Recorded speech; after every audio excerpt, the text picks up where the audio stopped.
Fancy মুরগিগুলাকে কত সুন্দর করে ব্রুডিং করে দেখুন এবং বাহরাইনের ক্লাইমেট সম্পর্কে কিছু ধারণা নিন।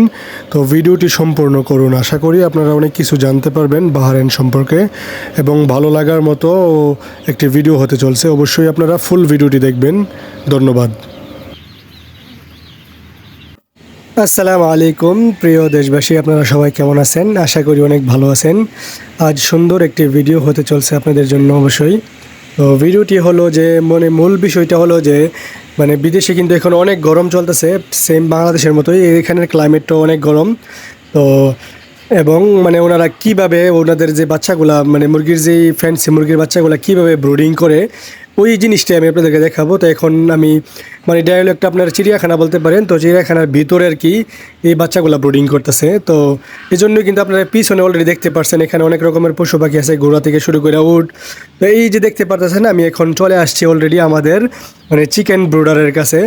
তো আমাদের যেই আমাদের দেশে আপনারা দেখতে পারবেন যে আমরা গোল আকারে একটা টিন শিট দিয়ে তারপর আমরা চিকেনের বাচ্চা মুরগির বাচ্চাগুলো আমরা ব্রুডিং করি আর কি। কিন্তু এই দেশে আপনার কি করে আপনার ওইভাবে অতটা রাখা হয় নাই, কারণ কি ওই দেশে আপনার কি বলে আপনার ওদের এই বিষয়গুলো এতটা ইম্পর্টেন্ট মনে করে না যারা আপনার, কারণ কি এটা কোনো ফার্মিং না, এটা কোনো স্পেশালি কোনো ফার্ম না, এটা হলো আপনার একটা জু চিড়িয়াখানা।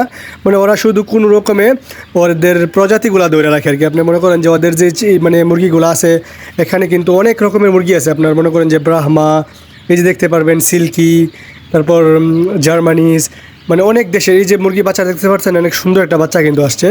তো অনেক ধরনের মুরগির বাচ্চা কিন্তু এখানে আছে। ওরা শুধু আপনার এটা সংগ্রহ করার জন্য, যেন ওদের চিড়িয়াখানাতে বড়গুলা কখনো মারা গেলে যেন কখনো অভাব না পড়ে, এই জন্য কিন্তু ওরা কিছু একটা কিছু পরিমাণ বাচ্চা কিন্তু ওরা ফোটায়।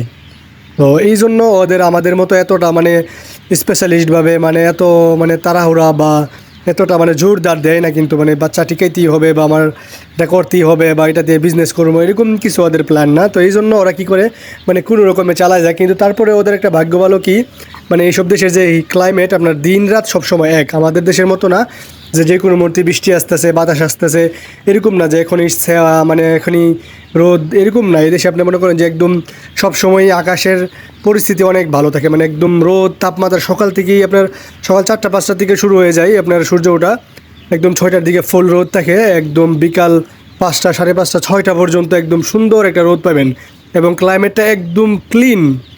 তো এই জন্য কিন্তু ওদের যেই কোনো জায়গায় ওরা যেই কোনোভাবে গড় করতে পারে, এতটা ভালো গড় করার প্রয়োজন হয় না, বুঝতে পারছেন? তো এই যে দেখেন মুরগিগুলা বাচ্চাগুলা চোখগুলো দেখছেন একদম কি সুন্দর, একদম ঝিকিমিকি করতেছে। আমার দেখে ভয় পাইছে, ক্যামেরাটা নিচে করছি, দৌড়ে পালাইছে বাচ্চাটা। এখানে দিছে এই যে দেখেন, আমি অ্যাকচুয়ালি নামও কিন্তু জানি না এই সবগুলোর।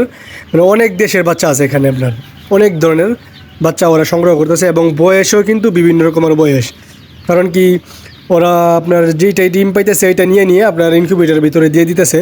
তো কোনোটা আগে কোনোটা পরে, এই জন্য আপনার আমি প্রথমেই বলে দিছি ওরা কিন্তু আমাদের মতো ম্যানেজমেন্ট ঠিক রাখে না, বাস কোনো রকমে বাচ্চা ফুটাইতেছে, কোনো রকমে খাওয়াইতেছে মিক্স টিক্স করে, কিন্তু তারপরেও ঠিকই যেতেছে, কারণ কি দেশের ক্লাইমেট ভালো, তারপরে এই দেশে রোগ তাপ কম।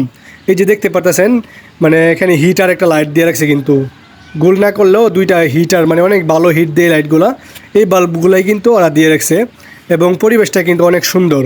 তো আশা করি সবাই ভালো থাকবেন, আমার ভিডিওগুলো প্রতিনিয়মিত দেখবেন এবং আমাদেরকে সাপোর্ট করবেন। সবসময় আমাদের আবদুল্লাহ ফার্মিংয়ের সাথে থাকবেন এবং আমাদের ভিডিওগুলোতে লাইক অ্যান্ড শেয়ার করবেন। তো আপনারা সবাই ভালো থাকবেন। আল্লাহ হাফেজ।